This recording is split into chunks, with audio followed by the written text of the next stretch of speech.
Deputy CM Pawan Kalyan కు అభ్యంతరాలేంటి? లూలు సంస్థ పెట్టిన షరతులు పవన్ కు నచ్చలేదా?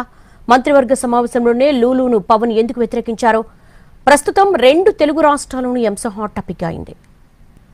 కేబినెట్ సమావేశాలు జరిగినప్పుడు డిప్యూటీ సీఎం పవన్ కళ్యాణ్ కొన్ని అభ్యంతరాలు వ్యక్తం చేస్తున్నారు. గతంలో ల్యాండ్ పూలింగ్ ను కేబినెట్ లోనే పవన్ తప్పుబట్టినట్టు వార్తలు వచ్చాయి. అలాగే అక్రమ నిర్మాణాల క్రమబద్ధీకరణ విషయంలో జాగ్రత్తలు తీసుకోవాలన్నారు. తాజాగా లులు సంస్థకు భూ కేటాయింపుల విషయంలో కూడా పవన్ కేబినెట్ లో కీలక వ్యాఖ్యలు చేసినట్లుగా తెలుస్తోంది. లులు మాల్ కు ప్రభుత్వం భూమి కేటాయించింది. అయితే ఆ సంస్థ ప్రభుత్వానికే షరతులు పెడుతోందట.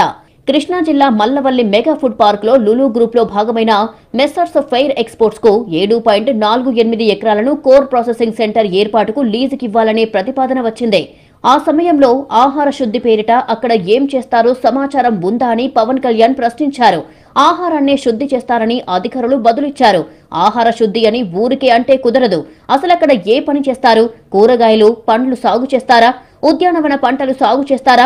లేక కబేళా నిర్వహించి గోవధ చేసి ఆ మాంసాన్ని ఎగుమతి చేస్తారా అని పవన్ సూటిగా ప్రశ్నించారు.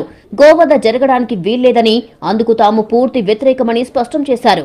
ఆ తర్వాత లులు గ్రూప్ వ్యవహార శైలి, దానికి భూ కేటాయింపులు, స్థానికంగా ఉద్యోగాల కల్పన, రెంటల్ అగ్రిమెంట్ల వంటి పలు కీలక అంశాలను పవన్ ప్రస్తావించారు.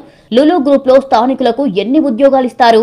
విశాఖ, విజయవాడలో ఏర్పాటు చేసే మాల్స్ లో ఉద్యోగాలు ఎవరికి ఎన్నిస్తారు అని పవన్ కళ్యాణ్ ప్రశ్నించారట. లులు గ్రూప్ తమ సొంత మనుషులను ఉద్యోగాల్లో నియమించుకునే ఆలోచనలో ఉందని, ఇక్కడ కూడా అదే పరిస్థితి ఉంటుందా అని